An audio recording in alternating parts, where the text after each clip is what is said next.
donde les contaré otra historia de la vida real con la información más precisa posible. Suscríbete.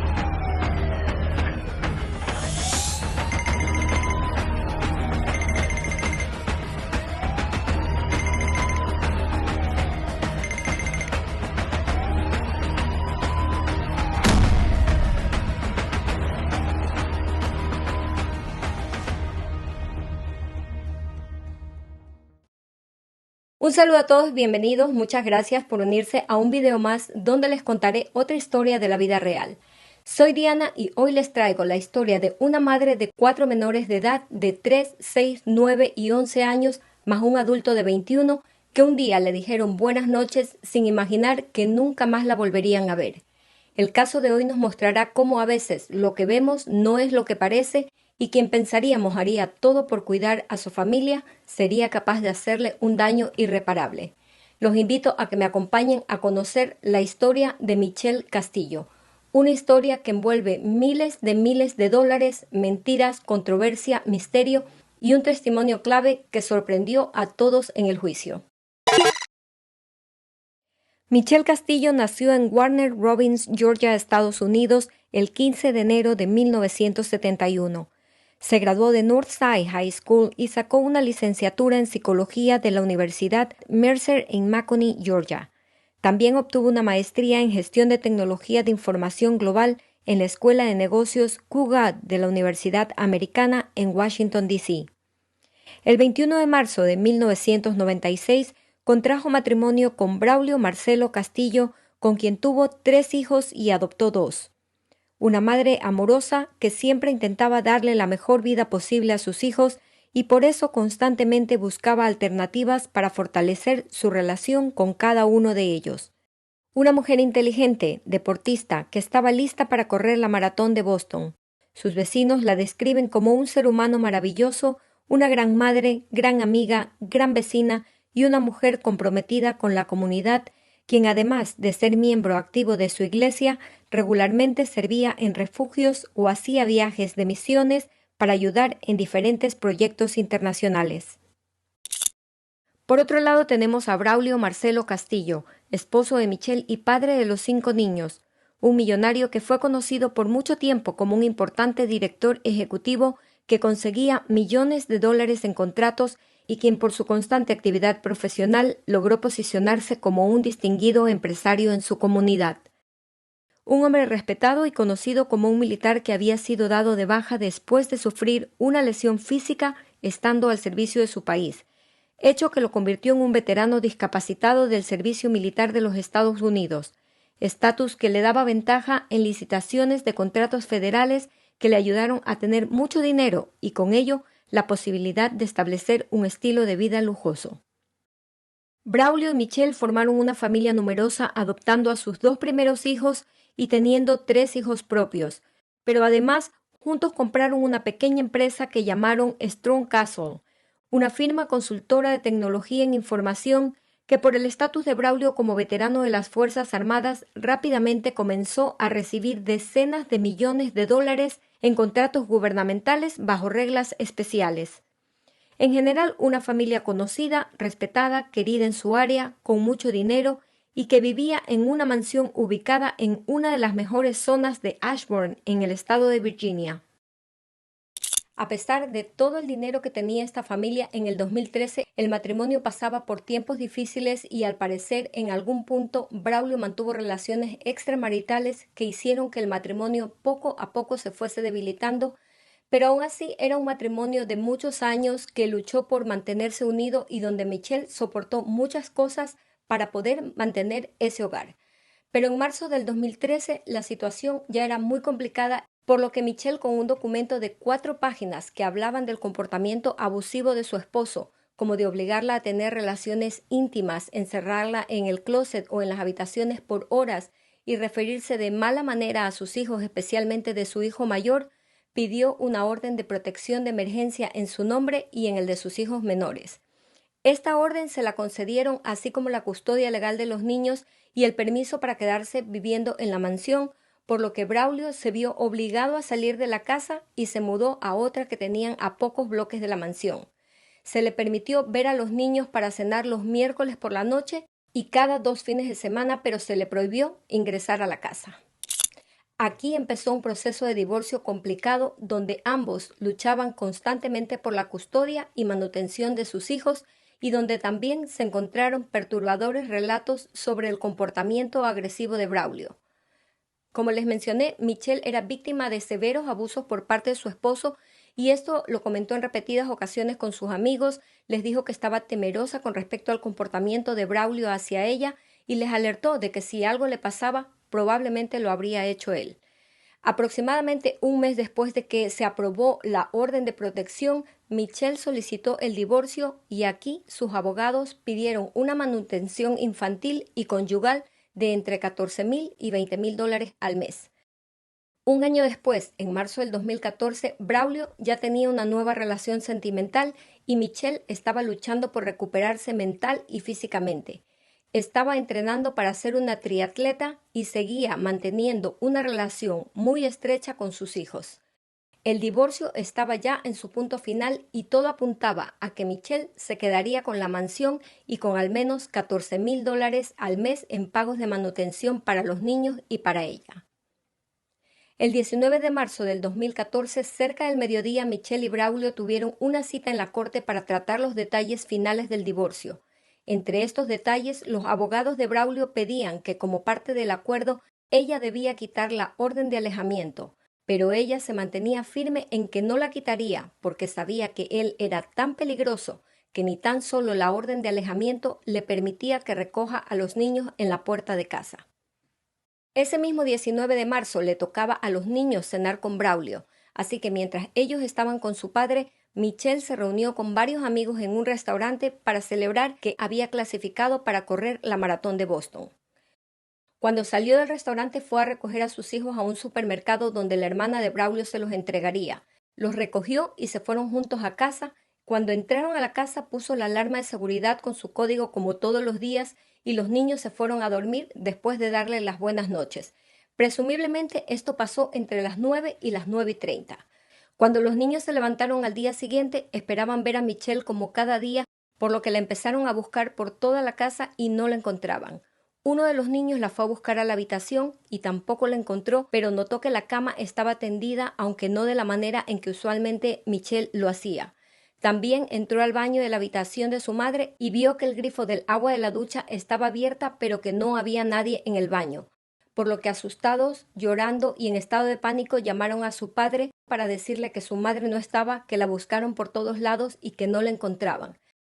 Como había una orden que no le permitía a Braulio acercarse a la mansión, fue a casa de un vecino a eso de las 7 de la mañana para pedirle que vaya a casa a buscar a Michelle, y este hombre notó que Braulio llevaba gafas de sol y que tenía algo alrededor de su ojo izquierdo, pero no llegó a preguntarle nada y simplemente le ayudó a revisar rápidamente la casa, y mientras tanto Braulio dijo que llevaría a los niños a la escuela. El vecino le preguntó si alguien había registrado el sótano y Braulio le dijo que sí, que los niños ya lo habían hecho y que Michelle no estaba allí. Pero antes de que Braulio se marche, el vecino le sugirió llamar al 911, pero él dijo que tenía que llevarse a los niños a la escuela, y esto fue una cosa que al vecino se le hizo extraño, porque si la madre de sus hijos está desaparecida y sus hijos están nerviosos, lo más normal es pedir ayuda para encontrarla, pero Braulio no lo hizo y por eso fue el vecino quien llamó al 911. Cuando llegó la policía, registraron toda la casa, cada rincón, cada habitación y no habían señales de ella. Pero cuando bajaron al sótano, ahí estaba Michelle de 43 años en el baño del sótano pendiendo del cabezal de la ducha con un cordón eléctrico, con afecciones en la cara y en el cuello y vistiendo una sudadera. El investigador asignado al caso inmediatamente llamó a Braulio para hablar de la desaparición y del hallazgo de Michelle en el sótano, pero Braulio le dijo que estaba cuidando a su hijo y que él lo llamaría más tarde. Como Braulio vivía muy cerca de la casa de Michelle, el investigador decidió caminar hasta su casa para informarle que la habían encontrado y las circunstancias en las que la habían hallado. Cuando el investigador llegó, Braulio estaba al teléfono con su abogado y cuando terminó de hablar con él, le dijo al investigador que su abogado le había dicho que no hablara. Y esto llamó mucho la atención del investigador y fue una señal extraña porque aún no le habían dicho qué había pasado con Michelle, cómo la habían encontrado o si no la habían encontrado, y sin embargo él ya estaba en contacto con un abogado y esto quedó sentado en el reporte del investigador, así como el hecho de que Braulio no mostró ninguna emoción cuando le dijeron lo que había pasado con Michelle, no hizo preguntas sobre las circunstancias en que la habían encontrado, ni pidió ningún tipo de detalles del hecho. Y por último, que el investigador, al igual que el vecino, notó que Braulio tenía algo en el ojo que describió como un moretón y un rasguño reciente debajo del ojo.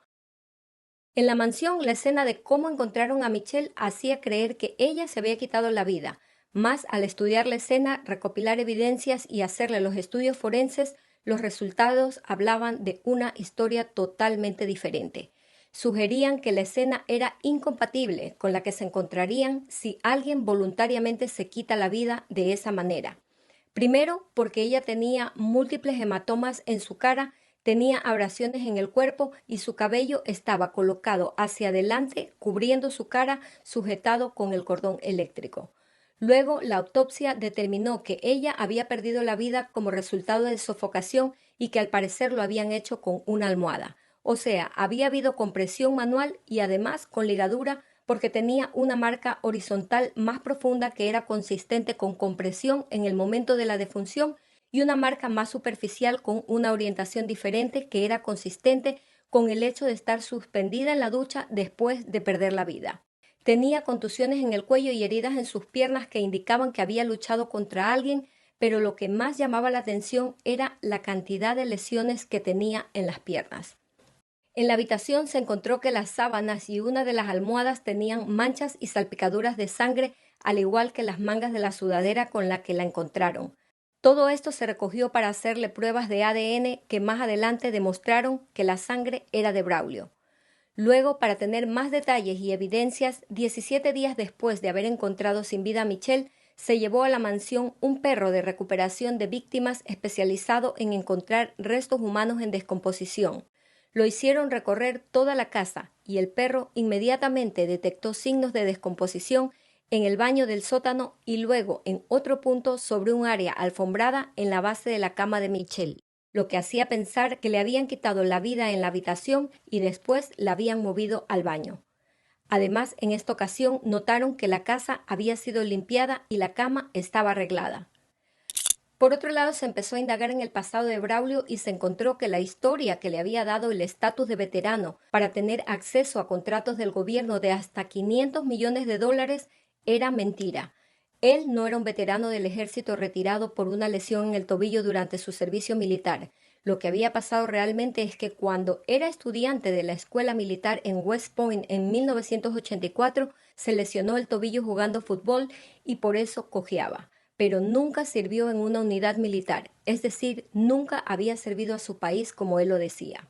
Con estas pruebas, ahora llegaba el momento de encontrarle lógica a esta escena, y Braulio se había convertido en el sospechoso número 1. Lo primero era analizar si Michelle llegaría al extremo de quitarse la vida como la escena lo sugería. Esta teoría era poco probable porque personas que la conocían de cerca dijeron que ella no era la clase de personas que se quitaría la vida y que de hecho siempre recalcaba que sus hijos eran lo más importante para ella y que no los dejaría solos y a su suerte. Otra incógnita era saber si en realidad Michelle estaba sola en casa la noche del 19 de marzo y por último saber si Braulio, a pesar de que Michelle había cambiado el código de seguridad de la alarma de la casa, de alguna manera la había conseguido. Porque aunque la escena parecía una cosa, las pruebas decían otra y ni tan solo habían huellas de Michelle en la ducha y a esto se sumó que uno de los niños le dijo al detective lo que vio esa mañana al entrar en la habitación a buscar a su madre, que la cama estaba tendida pero de una manera diferente a lo que su madre habitualmente lo hacía. Por lo que el detective que estaba a la cabeza de la investigación del caso tenía la teoría de que alguien había entrado a la casa después de que Michelle llegara con sus hijos, pero la tarea era saber quién lo había hecho y a qué hora había entrado en la mansión. Por eso buscó la forma de localizar una posible evidencia. Lo hizo buscando entre las cámaras de vigilancia de los vecinos y encontró una que, aunque las imágenes no eran claras, se podía ver la silueta de una persona que iba corriendo hacia la casa y que luego caminaba hacia la entrada de la misma. Vio que esta persona llegó unos 10 minutos antes de que Michelle llegara con los niños y vio otra silueta saliendo de la casa unas 4 horas más tarde. Desafortunadamente, solo se veía la silueta de una persona corriendo y no se veía el rostro de esta persona, por lo que se preguntaban si era Braulio o era otra persona, porque a simple vista no se podía identificar a nadie, ni tan solo se podía calcular su altura, porque solo era una silueta y la imagen se veía granulada. Pero con esto quedaba confirmada la teoría de que Michelle no se había quitado la vida, sino que alguien había entrado a la casa a hacerlo, y además se pudo establecer una línea de tiempo. Esa persona que entró a la casa antes que ella probablemente estuvo esperando en el sótano hasta que los niños se durmieran. Luego acabó con la vida de Michelle, acomodó la escena, dejó todo en orden, limpió y 4 horas más tarde salió de la casa. En todo caso, Braulio, que desde el principio fue considerado como el principal sospechoso en este caso, a las puertas de Navidad y con todas estas pruebas, el mismo detective encargado del caso, cuando Braulio estaba tranquilo en una cafetería, fue a decirle que estaba bajo arresto. Pero sorpresivamente ese mismo día, este detective fue suspendido de su cargo por razones ajenas al caso, y con esto se pensó que se podía caer gran parte del trabajo realizado hasta ese momento. Aun así, este detective aparecía todos los días en corte dando el 100% de apoyo a la familia de Michelle. Pero las diligencias tenían que continuar y así fue. Continuaron y Braulio, que estaba detenido, se presentó a una audiencia preliminar y fue acusado de asesinato en primer grado, pero con derecho a salir bajo una fianza estipulada en $2 millones. Estuvo libre por casi 2 años, pero se lo llevó a juicio y en el mismo sus hijos quisieron testificar. Y todos los testimonios fueron relevantes, empezando con el de su hijo mayor Nicolás, que tenía una tarea muy difícil de testificar en contra de su padre. Pero así lo hizo. Nicolás dijo que a pesar de que aparentemente eran una familia feliz, de las puertas para adentro todo era totalmente diferente, que él en casa veía abuso verbal, emocional, gritos e insultos para él y para su madre, por lo que este testimonio respaldó las acusaciones que en su día hizo Michelle en contra de Braulio. Nicolás además reconoció la silueta del video como la silueta de su padre, así como también lo hicieron varios testigos, amigos, vecinos de Michelle, por la manera tan particular que tiene Braulio al correr. Otro declarante fue el ortodoncista de Braulio, quien dijo que éste lo llamó el 21 de marzo del 2014, o sea, 2 días después de que encontraron sin vida a Michelle, para decirle que tenía un soporte del frenillo roto y que quería programar una cita para repararlo. En su testimonio, el ortodoncista dijo que un soporte se afloja cuando se le aplica presión o fuerza externa al diente o al soporte, por lo que este testimonio fue bastante importante. Otro testimonio importante fue el de su hijo de 11 años, que declaró que en el 2013 Braulio le pidió el código de la alarma de seguridad de la casa porque Michelle lo había cambiado cuando él se mudó. El niño dijo que se lo dio y que cuando lo hizo se lo contó a su madre y por eso Michelle cambió el código nuevamente, por lo que su padre se lo volvió a pedir, pero que en esta ocasión no se lo dio, aunque su padre se enfureció. Y por último, el testimonio más impactante y muy importante lo dio su hijo de 9 años, quien dijo que la noche del 19 de marzo, cuando regresaron a casa, se acostó con su madre por un rato y que luego se fue a otra habitación, pero que olvidó su manta favorita en la cama de su mamá y que su padre se la había llevado a la otra habitación. Este fue uno de los testimonios más tristes y escalofriantes, pero de mucho peso en la causa, así como también lo fue la manera como el niño acusó a su padre diciéndole «tú lo hiciste». Al mismo tiempo despejaba el misterio de cómo Braulio había conseguido el código de seguridad de la casa. El niño dijo que su padre, entre regaños y gritos, le exigió que le diera el código de seguridad, por lo que de esta forma quedaba resuelta la pregunta de cómo Braulio consiguió entrar en la casa. El 20 de junio del 2016, en un juicio que duró más de 5 semanas, pero que en el primer día de deliberaciones el juez dio su veredicto, declaró a Braulio Castillo culpable de asesinato en primer grado, robo con intención de cometer asesinato y violación de la ley de protección. Se lo condenó a cadena perpetua sin libertad condicional más 16 años. Braulio no mostró ninguna emoción cuando sus hijos lo agraviaron ni reaccionó cuando el juez del tribunal lo condenó. En el 2019, sus abogados apelaron las condenas por 10 cargos que iban desde impugnar la selección de los miembros del jurado hasta la mala conducta del fiscal, pero el Tribunal de Apelaciones negó cada presunta asignación de error y el 4 de junio del 2019 la Corte de Apelaciones de Virginia confirmó la condena que se le dio a Braulio Castillo en el 2016. El enlace para ver el documento de 66 páginas publicado por la Corte donde está la información del caso se las dejo en la caja de información para quienes quieran tener un poco más de detalles. Y este es el final de una historia funesta donde un hombre quiso hacer creer que la madre de sus hijos se había quitado la vida, pero donde al final las pruebas demostraron que fue él quien lo hizo, que luego acomodó la escena, que intentó borrar evidencias y que por último destapó su propia mentira de ser un veterano del ejército estadounidense y nunca lo fue. Hoy en día los hijos de la familia Castillo permanecen en un hogar juntos intentando progresar y superar la pérdida de su madre. Y Nicolás, el hijo mayor, actualmente se encuentra luchando contra su padre por homicidio culposo y espera recuperar parte de la herencia familiar que su padre logró esconder antes de ir a prisión. Braulio Castillo, por otro lado, sostiene que la madre de sus hijos se quitó la vida y que él es inocente. Y esta es toda la información del caso de hoy. En mi opinión, un caso difícil de entender, donde hemos visto cómo algunas veces lo que aparenta ser no es, y un caso que además personalmente me deja como lección la importancia del buen uso de la tecnología, porque qué bueno ver